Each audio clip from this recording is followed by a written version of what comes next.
So yes, like Kia says, it's actually a really very simple product, but there are lots of very interesting applications, and it can change the way that you think about how you design multi-room audio.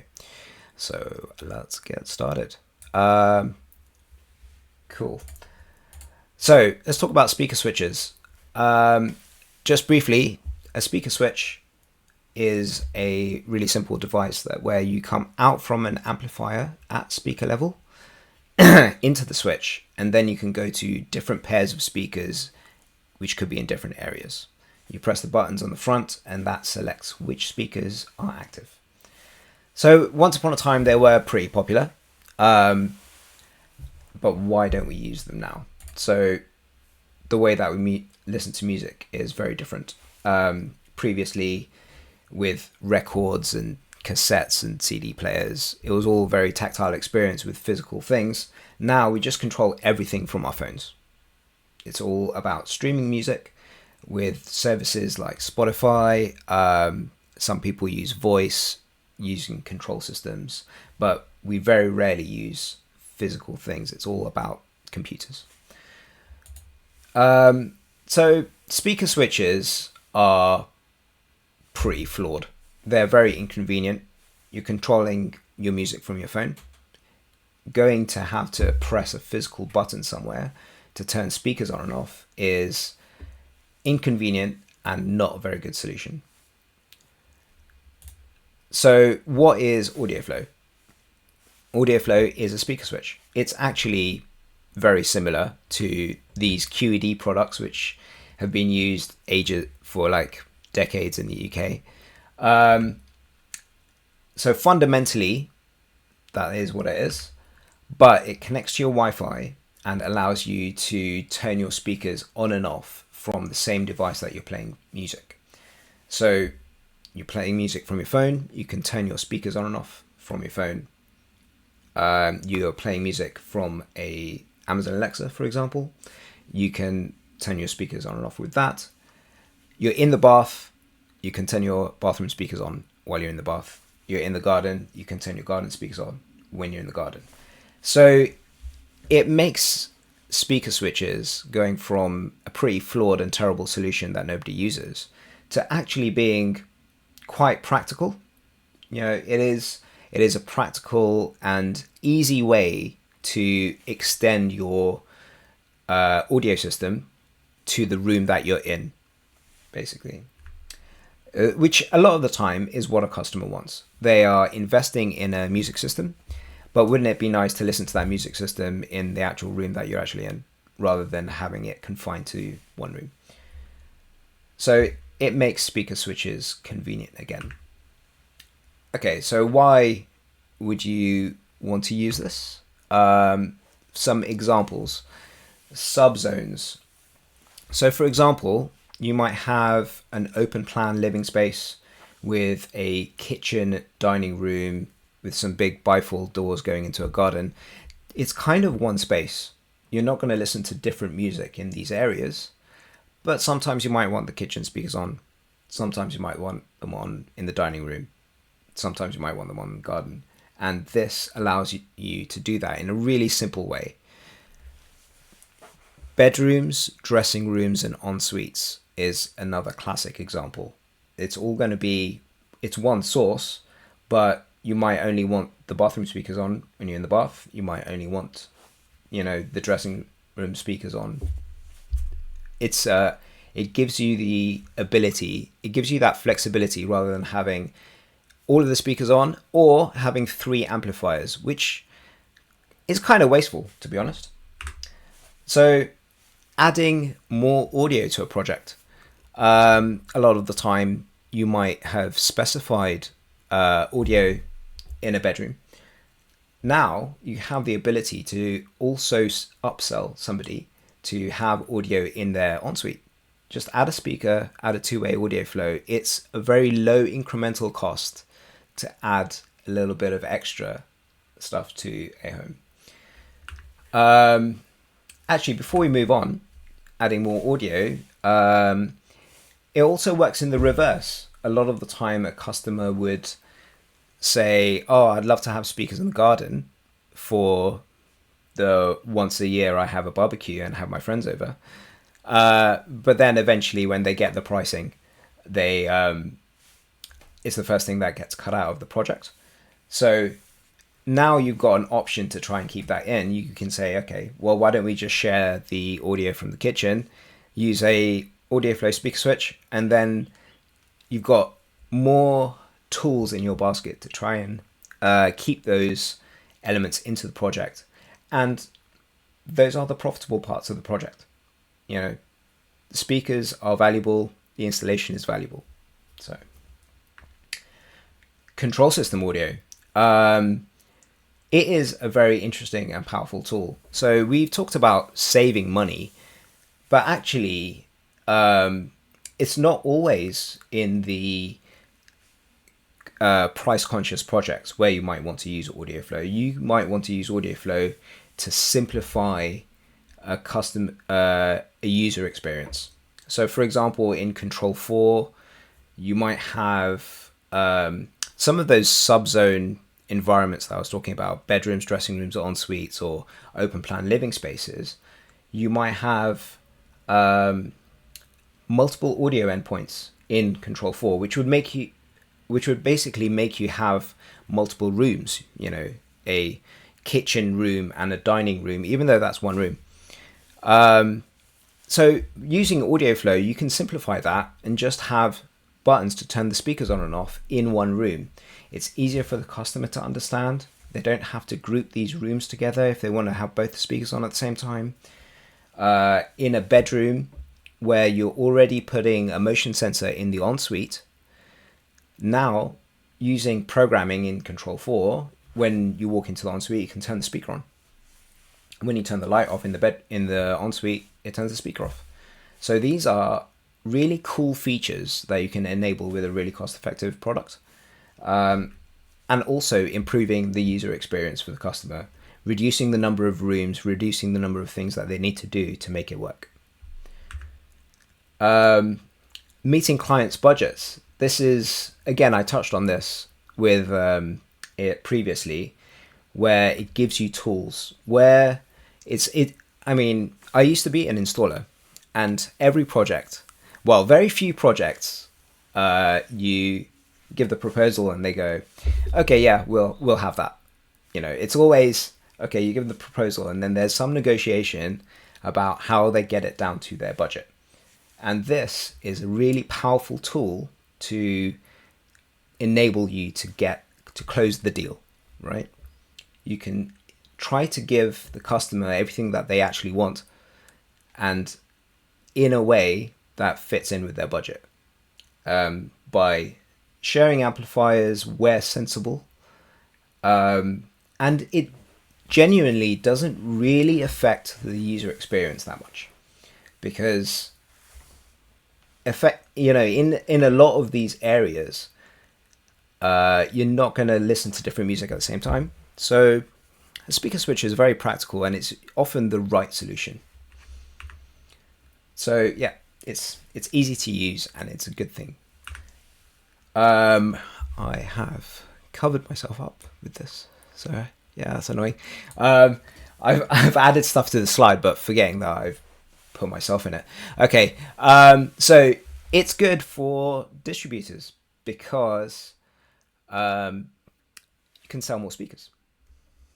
You know, as I said, that's a good thing. In a project where somebody is using Audioflow, typically you are selling speakers rather than them cutting down the project, right? A lot of the time, you know, there would be a project where things would be cut out to get it within budget. Now you might have a few extra speakers because they're using Audioflow, and selling speakers is a great thing. So it's also good for installers. Again, it gives them tools to use to win the project and close the deal in the first place. Also, an installer that's specifying Audioflow is going to seem more competitive, right, than an installer that's not. They're going to try and give the customer everything that they've asked for, the whole specification in their budget. If they're not using Audioflow, that's going to be more expensive. And that, again, that's going to help them close the deal and win more jobs. So useful.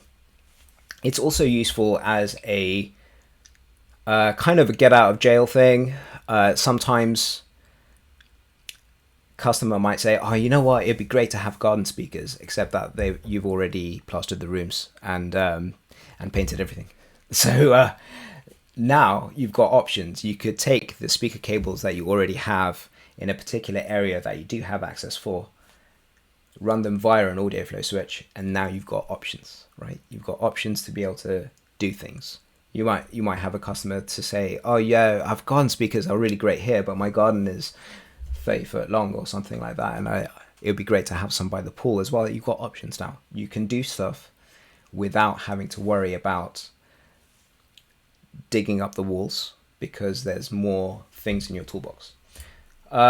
It's also great for end users because they get more for their money. They are more likely to get all the things that they ask for within their budget. So, generally speaking, end users are happy to. Okay, let's move myself. Sorry. So, Audioflow is designed for custom install. The product itself is 1U high. Yeah, it's 1U high. The Wi-Fi antenna is in the front, so when it's in a rack, you generally get pretty good Wi-Fi reception. So Audioflow is Wi-Fi only because it's extremely low bandwidth. We are literally just sending on and off commands. There's no streaming, there's no high bandwidth usage of anything. It's literally a tiny command. And because of the design that we have gone through and engineered, the reception is really good. So, it is quite reliable, but this series of product does require Wi-Fi. So when you're designing, I would recommend you make sure that you don't put it in like a basement where there is no Wi-Fi signal at all. You do need to think about that aspect. There are drivers for Control 4, Elan, RTI, Crestron Home. There's a Rhythm plugin. There's also an open API available. If you are doing some custom HTTP stuff, we've got you covered. We're happy to help you make Audioflow work via IP with your system. There are easy-to-use cable connectors. So we've recently moved to Speaker Snap connectors, which are in stock for all orders from Anatech. This allows you to use up to, I think it's 12 gauge speaker cable, which is pretty awesome. It's completely screwless, and now you can install it even faster. There's also a contact closure feature, so that means it's really easy to use for like a Lux Zone or a Savant environment where it's easy for that. You can also integrate with Lutron Homeworks, using a button in your Lutron keypad to just toggle speakers on and off is really easy by wiring from a QSE IO to your contact closure. If you have ideas for what you might want to do with Audioflow but not sure, we have great support. You can always contact me via email or WhatsApp and run through your scenario, and I'll validate it for you. We also have some customers who love to keep it simple and install garden speakers with a push button on the patio, and that push button just turns the garden speakers on and off. And you can do that with a contact closure. No IP, no app, no nothing. It's pretty awesome. So specifying Audioflow and how does it work? It's really, there's a couple of little rules. With a two-way speaker switch, it is in series. So that means if you have a pair of 6 ohm speakers and another pair of 6 ohm speakers, when you have them both on at the same time, it's 12 ohms. You can basically use any speakers you want with the two-way. You can also have two pairs of speakers on one of the zones. That's fine, so long as they're 8 ohms, because that will be bringing it down to 4 ohms. Yeah, so nice and easy. Anything that would work straight to the amplifier will also work on the two-way audio flow. With the three-way and four-way switches, the rule is you must use 8 ohm speakers with an amplifier that can work to 4 ohms. And the impedance will change based on which zones are on at a time. Okay. The way that we've engineered it to be like this is because we're not using any matching transformers or resistors in the product. That means that we're not zapping any energy from your amplifier. We're giving a completely direct connection from your amplifier to your speakers to give you the best audio quality. We've engineered this for audio quality. We're using traces which are just as big as what you'd find in a high-end Rotel amplifier. We're using really big, chunky, good quality relays, and everything is about trying to make it as transparent and good from an audio perspective as possible. That means there's a side effect of the volume may change a little bit when you switch the zones on and off. The reality is, you switch the zones on and off, but then you've still got your app and you're still in front of your phone, so you've got your volume buttons. So you may need to readjust. And you do that only at the beginning when you're listening to music, so it's all good. Okay. And let's use one at a time mode. So one at a time mode is a relatively new mode on the Audioflow switch, which you can turn on in the app. And that does exactly as it says. It's an interlocking mode, which only allows one zone at a time. The great thing about this is now you can use any speakers you want. Yeah, you can use 4 ohm speakers, 6 ohm speakers. You can have 2 pairs of speakers on a zone. And with a small restriction that it's one zone at a time. It sounds restrictive, perhaps if you're having a party, but in day-to-day use, it's actually, the number of times where you would normally have more than one zone at a time can be considered small. Like, it is still a great solution compared to having multiple amplifiers from a cost perspective. And as I said, what do customers want? They want to listen to music in the room that they're in. You can still do that with one at a time mode. So neat features. You can have multiple audio flows on a Wi-Fi network. If you have a 3-way and a 4-way, the app will show you 7 buttons, no problem. You can name each of the audio flows, so you can name them to match the amplifier that you're connected to. Like, for example, if you have Blue Sound power nodes and you've got one for upstairs, one for downstairs, one for the garden, you can name your audio flows to match, so they all match up in the app, which is all pretty nice. So just to reiterate, there is no volume control in the Audioflow switch. Again, to try and keep it completely transparent from your amplifier to your speakers to improve audio quality. And the other thing is that technically, although some speaker switches have a volume control, they're all manual with a potentiometer. It's actually quite difficult to do that electronically from an app. You end up making a very complicated and expensive product, which is then kind of doesn't really work as much. So volume control is from your source amplifier. But like I said, you got your phone, which has already got volume buttons on it, and you're already in the app as well. So you can control volume from there. And it controls all of the zones at the same time from a volume perspective. You can disable zones for future connections. So maybe you have 3 zones that you want to connect to an Audioflow, but you know that they're going to build a conservatory in the future. So you can put in a 4-way Audioflow. You can disable the 4th zone, and it's there and it's ready. In maybe a couple of years' time when the conservatory is built, you put some speakers in there. So it's flexible from that perspective. You can use a 4-way as a 3-way. You can use a 3-way as a 2-way, no problem. And one at a time mode which I've kind of gone over. It is useful. It's also useful for speaker demo.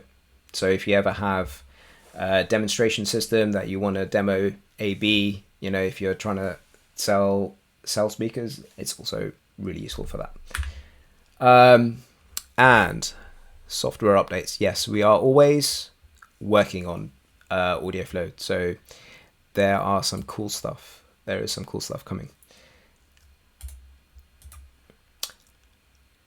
I'm pretty sure I've gone over everything. Like I said, it is quite a simple product, but it's also quite powerful when it comes to how you can design multi-room audio.